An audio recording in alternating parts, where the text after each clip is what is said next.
நீங்க சேலம் பூ மார்க்கெட் போயிருக்கீங்களா? நான் இதுதான் ஃபர்ஸ்ட் டைம் சேலம் பூ மார்க்கெட் போறேங்க. செம்ம ஹேப்பியான எக்ஸ்பீரியன்ஸ்ன்னு தாங்க சொல்லணும். சேலம் பூ மார்க்கெட் வந்து பார்த்தீங்கன்னா, ஹோல்சேல் ஃப்ளவர் ஷாப்ஸ்ங்க. நெறைய கடைகள் உள்ள இருக்கு.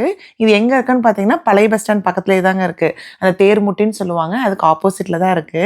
பூ வந்து பார்த்தீங்கன்னா, சுத்து வட்டாரத்தில இருக்கவங்க எல்லாருமே பூ வாங்குறதுனாலும், விக்கிறதுனாலும் எல்லாமே இங்க தாங்க வருவாங்க.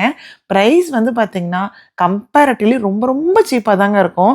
நம்ம வீட்டுக்கு பக்கத்தில வாங்குற கடையில உள்ள பூவோட பிரைஸுக்கும், இங்க வாங்குற பிரைஸுக்குமே ரொம்ப சீப்பா தான் இருக்கும். இங்க சேலம் பூ மார்க்கெட்ல வந்து பார்த்தீங்கன்னா, மாலை, கல்யாண மாலை, அதுக்கப்புறம் சாமிக்கு மாலை, அதுக்கப்புறம் வந்து பார்த்தீங்கன்னா, எங்க ஊர் சைட்ல சாரிக்கு மேட்சா பூ வைப்பேன்னு சொல்லுவோம் இல்லைங்களா? அந்த மாரி கஸ்டமைஸ்டு பூலருந்து எல்லா வெரைட்டீஸுமே கிடைக்குங்க. நம்ம எப்படி கேட்குறோமோ அப்படியே பண்ணி குடுப்பாங்க. பிரைஸ் ரொம்ப கம்மியா இருக்கனால இங்க வந்து பார்த்தீங்கன்னா, எந்நேரமும் வந்து கூட்டம் இருந்துகிட்டே தாங்க இருக்கும். இந்த சேலம் பூ மார்க்கெட் எப்படி இருக்குன்னு சொல்லிட்டு, டீட்டெயில்டா லாங் வீடியோல போஸ்ட் பண்ணியிருக்கேங்க. கண்டிப்பா செக் பண்ணி பார்த்துட்டு எப்படி இருக்குன்னு சொல்லுங்க.